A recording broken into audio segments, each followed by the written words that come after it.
Assalamualaikum warahmatullahi wabarakatuh. Di sini kami dari kelompok 4 akan mempresentasikan mengenai agentometri kalium bromida. Untuk anggotanya di sini ada Chandra Fajar, Firda Maisaan, Gina Nursifa, Hayatul Azizah, dan Monica Stella. Tujuan dari praktikum kali ini menetapkan normalitas larutan baku sekunder perak nitrat atau AgNO3. Yang kedua, menetapkan kadar bromida dalam sediaan secara agentometri. Prinsip dari percobaan kali ini yaitu reaksi pengendapan yang mencapai kesetimbangan pada setiap penambahan titran, tidak ada pengotor yang mengganggu dan diperlukan indikator untuk melihat titik akhir titrasi. Hanya reaksi pengendapan yang dapat digunakan pada titrasi yaitu kalium bromida. Selanjutnya teori dasar. Agentometri merupakan sebuah titrasi pengendapan sampel yang analis dengan menggunakan ion perak. Biasanya ion-ion yang digunakan dalam titrasi ini adalah iodida seperti Cr-, Br-, P-, dan sebagainya. Agentometri juga adalah suatu proses titrasi yang menggunakan garam argentum nitrat atau AgNO3 sebagai standar larutan. Nah, garam AgNO3 ini mempunyai kemurnian yang sangat tinggi sehingga garam tersebut dapat digunakan sebagai larutan standar primer. Untuk menentukan titik akhirnya suatu reaksi pengendapan ini digunakan indikator yang baru menghasilkan suatu endapan. Jadi setelah terjadinya endapan itu menentukan titik akhir titrasi. Kalium bromida merupakan garam ionik yang khas. Garam ini dapat terionisasi sempurna dan mendekati pH 7 dalam larutan berair. Nah, senyawa ini juga berfungsi sebagai sumber ion bromida. Kalium bromida ini mengandung tidak kurang dari 98,5% dihitung terhadap zat yang dikeringkan. Kalau di dalam kehidupan ini biasanya digunakan sebagai garam. Nah, seperti gambar di samping, terdapat ukuran jari-jari kalium dan bromin, serta ukuran anion dan kationnya. Nah, di sini juga terdapat reaksi bromida dengan perak nitrat, di mana KBr dengan fase akuos ditambahkan dengan AgNO3 dengan fase akuos akan menghasilkan AgBr endapan ditambah KNO3 akuos. Alat dan bahan yang digunakan pada praktikum kali ini yaitu ada beker gelas, buret, gelas ukur, kaca arloji, kertas perkamen, klem penjepit, labu Erlenmeyer, pipet tetes, pipet volume, dan spindle logam. Untuk bahan yang digunakan yaitu ada aquades, indikator kalium kromat, natrium klorida, dan perak nitrit atau AgNO3. Lalu ada pembuatan larutan AgNO3 0,1N. Yang pertama ditimbang sebanyak 17 gram AgNO3 yang telah dikeringkan selama 2 jam pada suhu 120 derajat Celcius. Lalu setelah itu dilarutkan ke dalam 1000 ml aquades, lalu dilarutkan, dihomogenkan. Lalu ada pembuatan larutan NaCl 0,1N yaitu sebanyak 2922 gram NaCl ditimbang. Kemudian NaCl yang telah ditimbang dilarutkan dalam 500 ml aquades. Setelah itu larutan dihomogenkan. Lalu pembuatan larutan indikator K2CrO4. Yang pertama K2CrO4 ditimbang sebanyak 5 gram, kemudian K2CrO4 dilarutkan dalam 100 ml aquades, lalu larutan tersebut dihomogenkan. Lalu selanjutnya ada pembakuan larutan AgNO3 0,1N. Yang pertama larutan NaCl 0,1N dipipet sebanyak 25 ml lalu dimasukkan ke dalam labu titrasi 250 ml. Setelah itu ditambahkan sebanyak 1 ml indikator K2CrO4, dititrasi dengan larutan AgNO3, dilakukan titrasi blanko, lalu diamati perubahan yang terjadi, dihitung normalitas AgNO3-nya. Lalu ada penetapan kadar Br- dalam KBr dengan metode Mohar.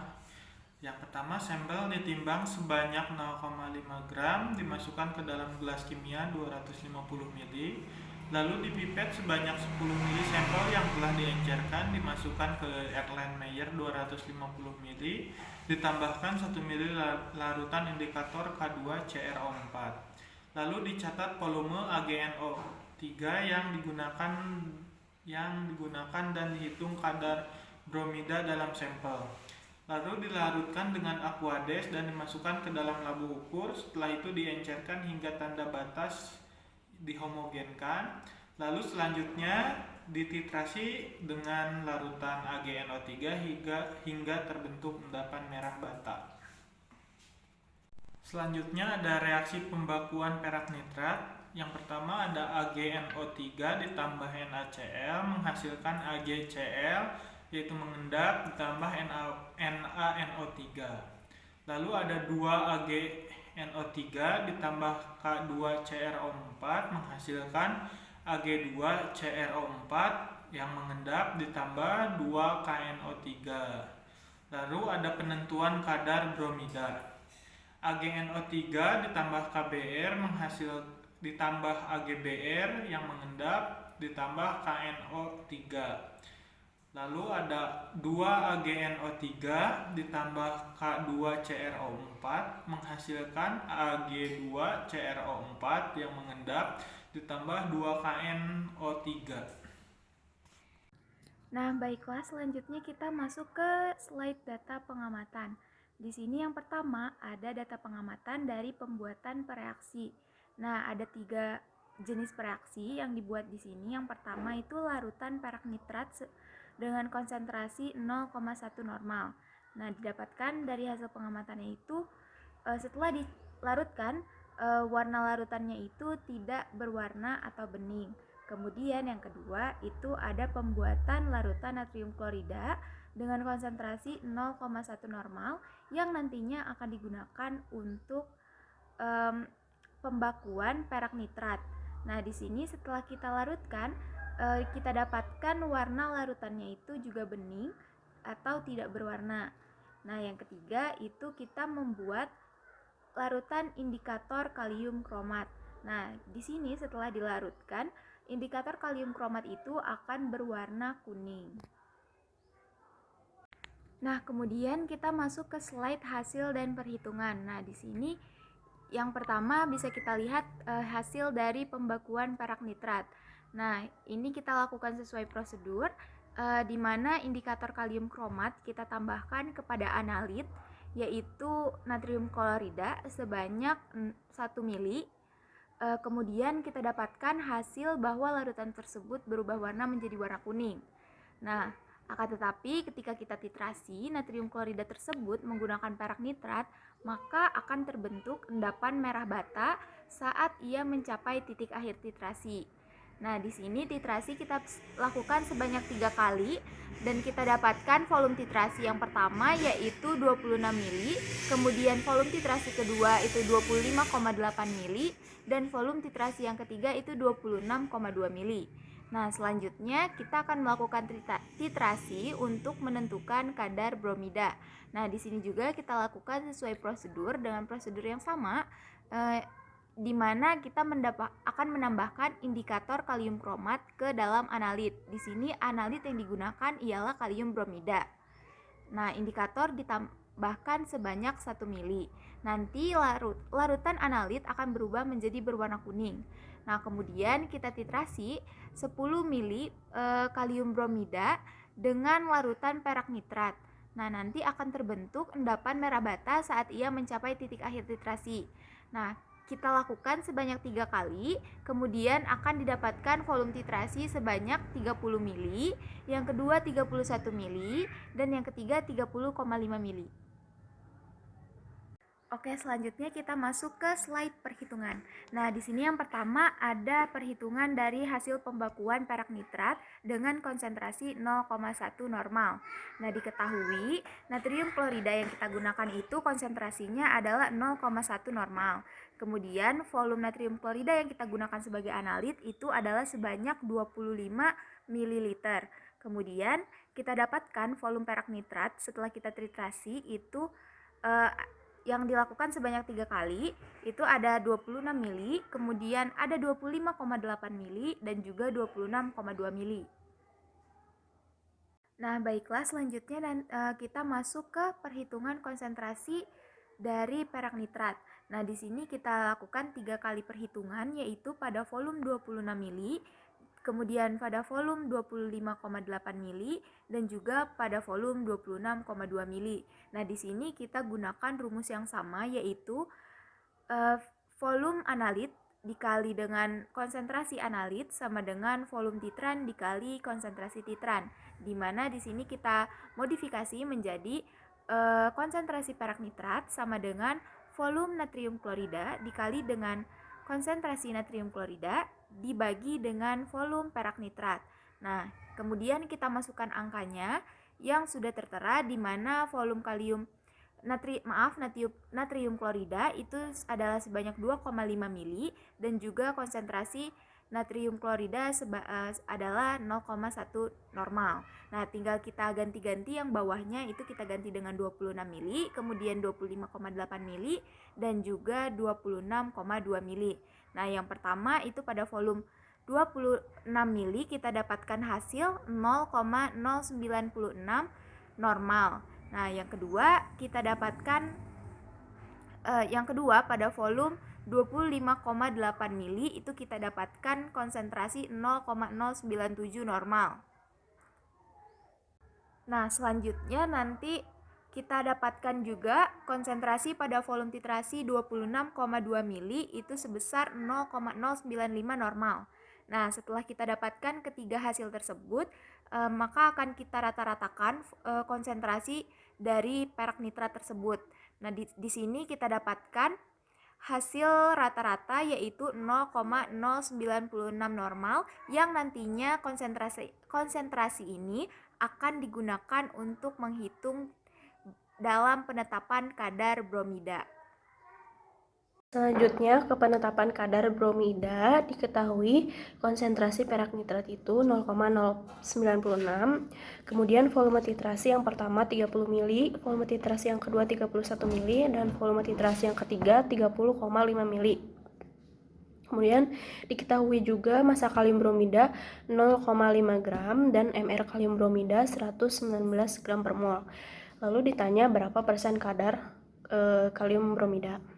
Untuk yang pertama, untuk volume titrasi 30 mili, kita cari mgreg-nya terlebih dahulu dengan cara mgreg bromida sama dengan konsentrasi perak nitrat dikali volume perak nitrat dan dikali Be bromida sama dengan 0,096 dikali 30 dikali 119 per 1 sama dengan 342,720 mg. Kemudian dicari persen kadar bromidanya dengan cara mgreg bromida dibagi massa bromida dikali 100% sama dengan 342,720 mg per 500 mg dikali 100%. Maka didapat persen kadarnya yaitu 68,54%. Lalu untuk menghitung kadar bromida pada volume titrasi yang kedua, yaitu volume titrasi 31 mili, dengan cara yang sama, dicari dulu mgreg dari bromidanya dan didapat hasilnya yaitu 354,144 mg. Lalu selanjutnya dicari persen kadarnya dengan cara yang sama juga seperti tadi, dan didapat hasilnya persen kadar bromida pada volume titrasi yang kedua itu sebesar 70,83%. Kemudian yang ketiga, untuk volume titrasi yang ketiga 30,5 mili, masih dengan cara yang sama, dicari dulu mgreg-nya dan didapat mgreg dari bromida itu 348,432 mg. Lalu dicari persen kadar dari bromidanya dengan cara yang sama juga dan didapat hasilnya yaitu persen kadar dari bromida adalah 69,68%. Selanjutnya perhitungan kadar rata-rata dari bromida yang tadi telah dihitung satu persatu. Jadi cara menghitungnya untuk rata-rata itu persen kadar 1 ditambah persen kadar 2 dan ditambah persen kadar 3 dibagi 3, yaitu 68,54% ditambah 70,83% ditambah 69,68% dibagi 3, dan didapatkan hasilnya yaitu rata-ratanya 69,68%. Selanjutnya yaitu ada pembahasan pada percobaan kali ini yaitu uji titrasi argentrometri pada kalium bromida. Metode titrasi argentrometri ini merupakan suatu titrasi pengendapan sampel yang dianalisis dengan menggunakan ion perak. Biasanya ion-ion yang ditentukan dalam titrasi ini adalah ion iodida seperti Cr-, Br-, dan P-. Hasil kali konsentrasi ion-ion yang terdapat dalam suatu larutan jenuh dari garam yang sukar larut pada suhu tertentu adalah konstan. Argentrometri ini juga merupakan suatu proses titrasi yang menggunakan garam argentinum nitrat atau AgNO3 sebagai standar larutan. Dalam titrasi argentrometri ini, larutan AgNO3 digunakan untuk menentukan garam-garam halogen dan sianida, karena kedua jenis garam ini dengan ion Ag+ dari standar garam AgNO3 dapat membentuk suatu endapan atau suatu senyawa kompleks. Pada prosedur yang pertama yaitu ada pembuatan larutan AgNO3 sebanyak 0,1 normalitas, lalu pembuatan larutan NaCl sebanyak 0,1 normalitas, dan pembuatan indikator KCrO4 dengan prosedur yang telah ditentukan pada prosedur di atas. Sebelum dimulainya titrasi, dilakukan terlebih dahulu pembakuan terhadap perak nitrat yang akan dipakai untuk titrasi dengan menggunakan natrium klorida. Prosedurnya sudah ada yang di atas. Setelah dilakukan sesuai prosedur, lalu perubahan diamati. Pada titrasi ini disebut titrasi blanko yang bertujuan untuk mengurangi kesalahan pada titrasi yang disebabkan adanya reaksi lain atau anion lain yang bereaksi dengan AgNO3 pada saat percobaan titrasi yang terdapat dalam larutan Aquades. Setelah itu dihitung normalitas AgNO3 tersebut. Berdasarkan hasil pengamatan, terbentuk endapan berwarna merah bata. Perubahan warna tersebut terjadi karena timbulnya Ag2CrO4, dan endapan Ag2CrO4 ini mulai terbentuk setelah semua Cl- diendapkan sebagai AgCl, dan terjadi perubahan warna endapan menjadi putih, dari putih menjadi merah bata. Kemudian setelah dihitung didapatkan hasil konsentrasi perak nitrat antara lain dengan volume 26 mili didapat normalitasnya yaitu 0,096 normalitas, lalu pada titrasi 25,8 mili didapat normalitasnya yaitu 0,097 normalitas, dan titrasi dengan volume 26,2 didapat normalitas sebanyak 0,095 normalitas. Dan titrasi dengan volume 26,2 didapat normalitasnya yaitu 0,095 normalitas, sehingga didapat konsentrasi rata-rata yaitu sebesar 0,096 normalitas, dan terdapat reaksi yang terjadi yaitu adanya AgNO3 ditambah NaCl menghasilkan AgCl yang mengendap dan ditambah NaNO3. Lalu ada 2 AgNO3 ditambah K2CrO4 menghasilkan Ag2CrO4 yang mengendap ditambah 2 KNO3. Prosedur selanjutnya yaitu penetapan kadar Br- dalam KBr dengan metode Mohr. Metode Mohr ini digunakan untuk menetapkan kadar klorida dan bromida dalam suasana netral dengan larutan baku perak nitrat dengan penambahan larutan kalium kromat sebagai indikator. Prosedurnya sudah ada di atas, yang sudah dijelaskan sebelumnya. Lalu kenapa ditambahkan indikator? Ditambahkan indikator tersebut akan didapat endapan berwarna putih yang menjadi tanda kejadian titik akhir titrasi. Selanjutnya itu dicatat volume AgNO3 yang digunakan dan dihitung kadar bromida dalam sampel. Berdasarkan hasil pengamatan terbentuk endapan berwarna merah bata, dan setelah dihitung didapatkan hasil persen kadarnya yaitu 68,54%, lalu dititrasi dengan volume 31 mili didapatkan persen kadarnya yaitu 70,83%, dan titrasi dengan volume 30,5 mili didapatkan persen kadarnya yaitu 69,68%, sehingga didapatkan rata-rata persen kadar bromida sebanyak 69,68%, dan terdapat reaksi yang terjadi yaitu AgNO3 ditambah KBr menghasilkan AgBr yang mengendap dan ditambah KNO3. Lalu 2 AgNO3 ditambah K2CrO4 menghasilkan Ag2CrO4 yang mengendap ditambah 2 KNO3. Kemudian kesimpulan berdasarkan hasil percobaan yang disimpulkan, yaitu penentuan normalitas larutan baku sekunder perak nitrat atau AgNO3 dapat dilakukan dengan titrasi argentrometri metode Mohr, yaitu metode titrasi untuk menentukan kadar zat dalam suatu larutan yang dilakukan dengan pembentukan endapan bersama ion Ag+. Dari percobaan ini didapatkan hasil konsentrasi perak nitrat antara lain pada titrasi dengan volume 26 mili didapatkan normalitas 0,096 normalitas, lalu pada titrasi dengan volume 25,8 mili didapat normalitasnya yaitu sebanyak 0,097 normalitas, dan pada titrasi dengan volume 26,2 didapat normalitas yaitu 0,095 normalitas, sehingga didapatkan rata-rata konsentrasinya yaitu sebesar 0,096 normalitas. Lalu penetapan kadar bromida atau BR dalam sediaan dapat dilakukan dengan titrasi argentrometri atau metode Mohr. Metode Mohr ini digunakan untuk menetapkan kadar klorida dan bromid dalam suasana netral dengan larutan baku perak nitrat dengan menambahkan larutan kalium kromat sebagai indikator. Dari percobaan dapat dihasilkan persen kadar bromida antara lain dalam titrasi dengan volume 30 mili didapatkan persen kadarnya yaitu sebanyak 68,54%, lalu pada titrasi dengan volume 31 mili didapatkan persen kadarnya yaitu sebesar 70,83%, dan pada titrasi dengan volume 30,5 mili didapatkan persen kadarnya yaitu sebesar 69,68%, sehingga didapatkan rata-rata persen kadar bromida sebesar 69,68%.